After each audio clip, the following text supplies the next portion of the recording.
In this 21st century dystopian age that we live in, the pitfalls are seemingly everywhere. You have authority telling you what to think, when to think it, how you should feel about it, and promising you some kind of security in return.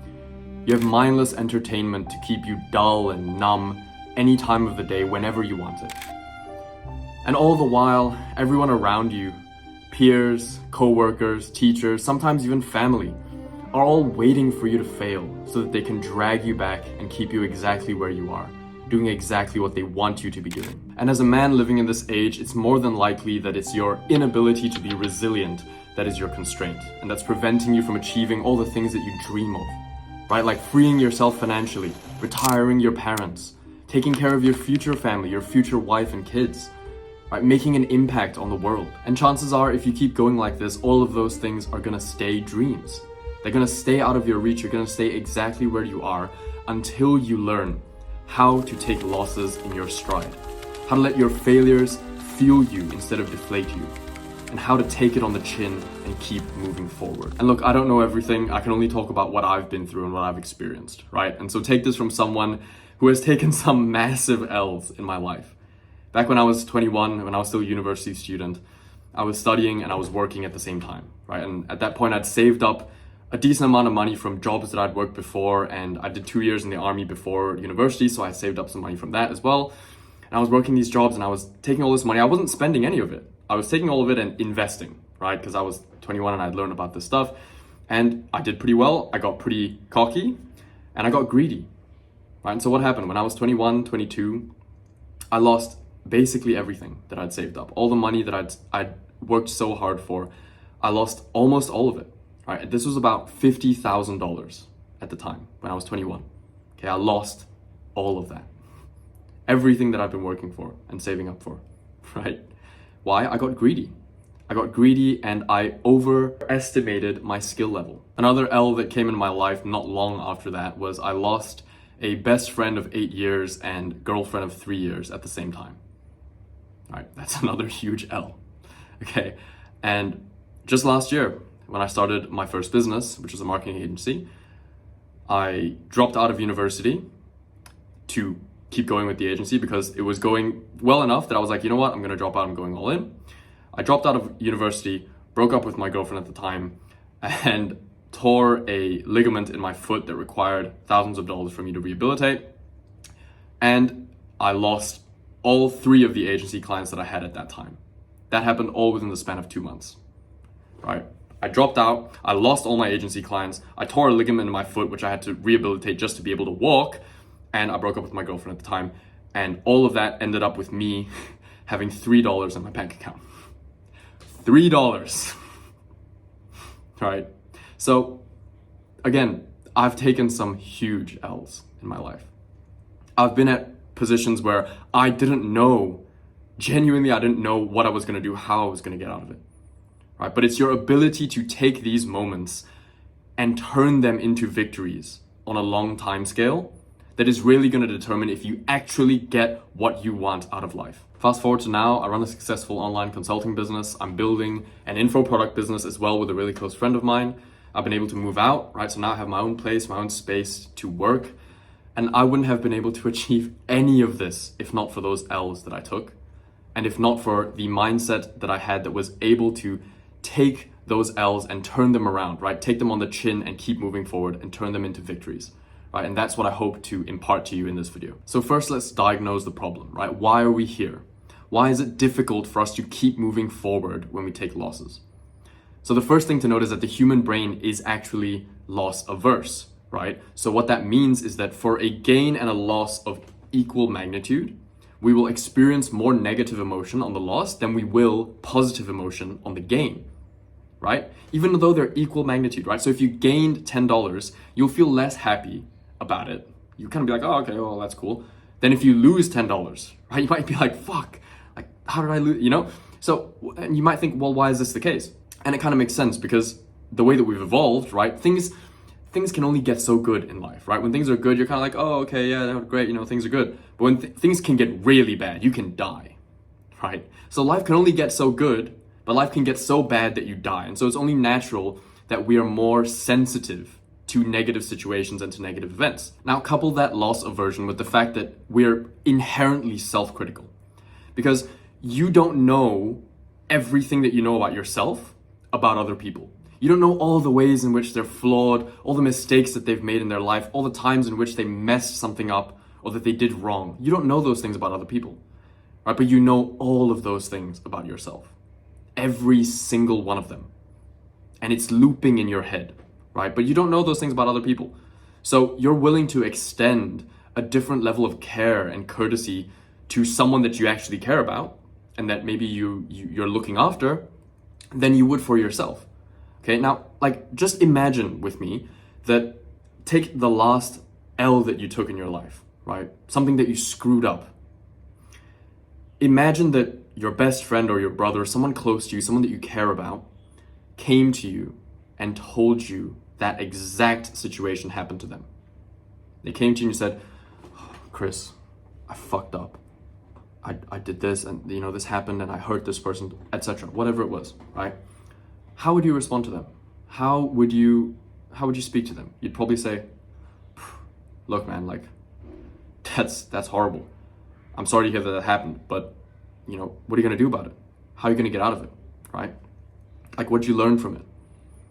Like, you're gonna tell him to take it as, look, sometimes we lose and we learn, right? It's either we win or we learn. So, what'd you gain from this? How are you gonna get out of it? Let's craft a plan. Let's talk about, like, how are you gonna correct this? How are you gonna do better? Like, that's your response to this person that you care about, right? You're gonna help them get out of it straight away. You're not gonna tell them, "Oh yeah, you're an idiot, dude. You're actually so stupid." Right? You're not gonna say those things. But notice that is the dialogue that you just turn to on yourself instinctually. When you screw something up, your first thought is, "Dude, you're a loser. Like, look at you. You're pathetic. How could you let this happen? What's wrong with you? You know what? You've been exposed now. See, you're a loser. And everything that you did right before, it was just a fluke. It was just a fluke. You've always been a loser. You are a loser right now. And guess what? You always will be. This is it." All right? Maybe your self-talk doesn't get that extreme, but for some people it does. And notice that that's your immediate reaction. You don't even talk to yourself as though you're someone that you care about. So you can immediately see how this stops you from moving forward, right? Because your mind is quite literally the only thing that you actually have control over. And there's so many external battles that you're already fighting, right? Societal pressure, authority telling you what to do, the literal financial system crumbling, falling apart in real time, right? The average person can barely afford groceries, let alone save up to buy a house. All of these external battles are going on. And you're gonna, fight with yourself in your own head about what you're doing? You're gonna allow your internal dialogue to literally stop you at the first sign of trouble? Really? That's your plan? Because the truth is, you are the one person who can make this work. But you're also the one person who can fuck this up, right? So what are you gonna do? Get in your own way? No, right? You need your mind on your side. You need it to be working for you and not against you. Now, the next part of this equation is that human beings live within a narrative framework, right? So the way that our brain makes sense of the world isn't in a materialistic object way. We make sense of everything in a narrative, in a story. Right? This is how we extract out patterns and figure out what we should be doing with our lives, right? And how we generate meaning in our lives. Fortunately or unfortunately, that's kind of how we are. We're constantly living within a story about our own lives, who we are, what we like, what do we do, what do we stand for, why are we here? Right? We're constantly living out that narrative. Right? And so when you take a loss, a really, really big loss, your brain gets tempted to rewrite this narrative to account for that loss. Because now, whoever we thought we were, we clearly aren't, right? Because there's clearly something in which the way in which we were going about the world, the way in which we thought about this thing was incorrect, right? Because we've taken this massive loss that we now need to account for. How did we get here? Why did this happen? Something about the way in which I was looking at the world and the way I've been operating is false. So sometimes a loss of big enough size can throw our entire narrative of our own lives into question. Because if I was wrong about this thing, and that's what led me to take this loss, then clearly I need to throw out some of the assumptions that I had. Right? And if I'm wrong about this, what else am I wrong about? Which assumptions do I need to throw out? So let's say that you had a friend, right? And this friend of yours has been in a relationship with one girl for 10 years. 10 years of his life, okay? And the entire time he's been building all of these feedback loops in his brain. I'm a good boyfriend, my girlfriend loves me, we love each other so much, we're gonna spend the rest of our lives together, you know, she really loves me, she really cares about me, you know, she's the one person that I can trust, etc. All of those feedback loops have been building for 10 years, okay? Then, let's say, at year 10, his girlfriend cheats on him. Huge betrayal, right? He asks, why? How did this happen?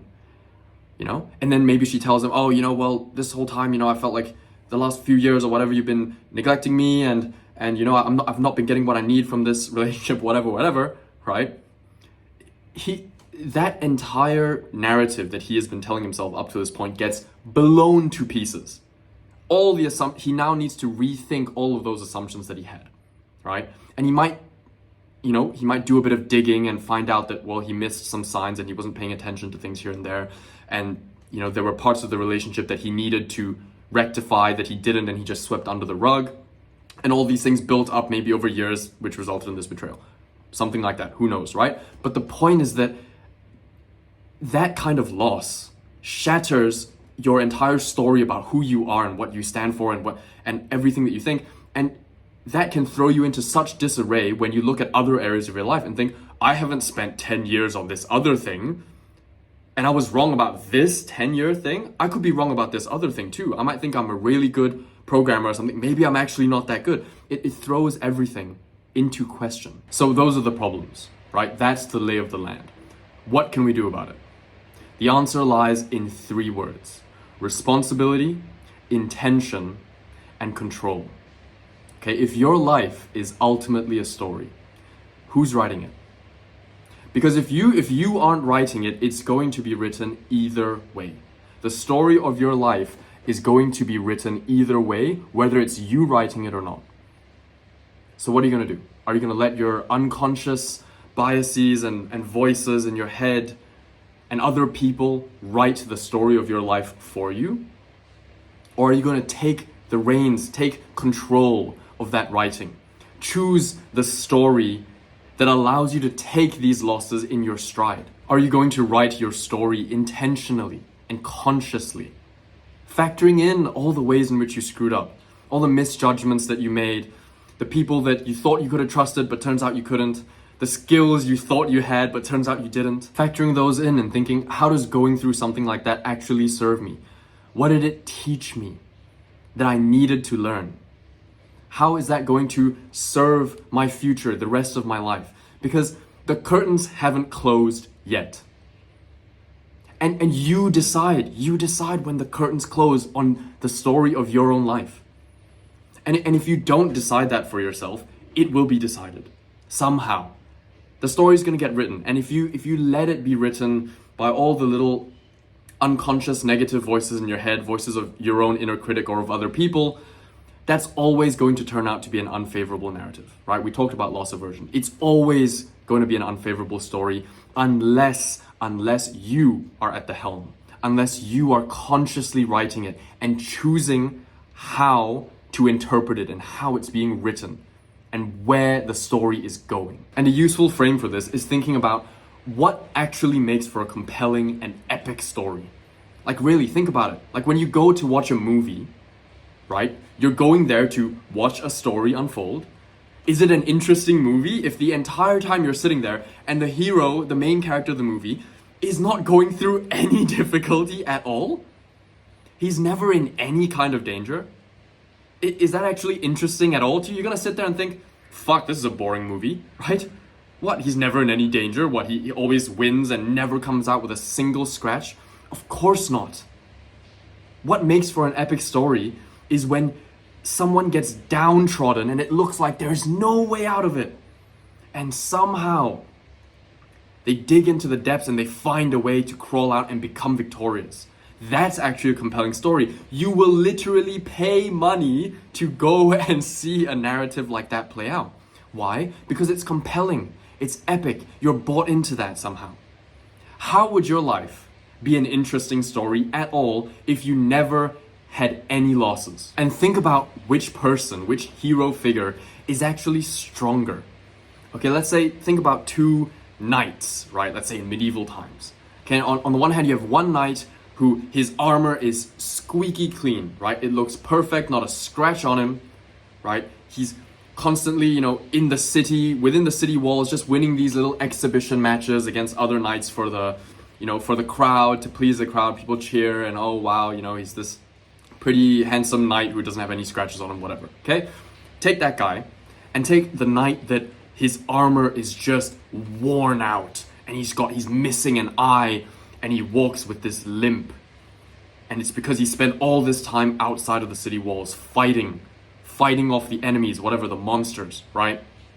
And you can see in him that he has this warrior flame that this other knight doesn't have. Who do you think is actually stronger? Who do you sit and naturally look up to or depend on? Look to? Who do you look to for strength? And that brings us to the crux of this video, which is that a strong man is someone who can take it on the chin. He can take losses on the chin and keep moving forward. Why? Because a strong man is someone that can be depended on. And the only way for you to know that you can be depended on is to go through adversity and to come out of that adversity victorious, right? And if you want other people to be able to count on you and depend on you, you first need to be able to depend on yourself. And if you're a masculine man, there's probably no other idea that exists that can strike you at your core and light this flame within you, like the idea that people depend on you, that there are people that you can look after and who look to you when things go wrong and who depend on you to be strong, right? Imagine that you could be the strongest person at your father's funeral. Imagine that. Imagine that while everybody is distraught and things seem to be chaotic and nobody's taking charge of the situation and making sure that everything's going to be okay, who is everyone going to look to? Imagine if everyone could look to you, and if you could be that strongest person that everyone turns to and depends on in times of turmoil and crisis. Is that not an ideal worth striving for? At the end of the day, I could give you a bunch of practical tips like, look, focus on the inputs and not the outputs, right? The outputs will take care of themselves if you put all your time and attention into the inputs and all these little practical things. But look, none of that's going to help you if you don't first remember that you are in control of your own life, that you can pick up the pen and you can write the story. And remember, don't expect yourself to be completely rid of the doubts and the fears, because they're always going to be there, waiting to pounce on you when things get really bad.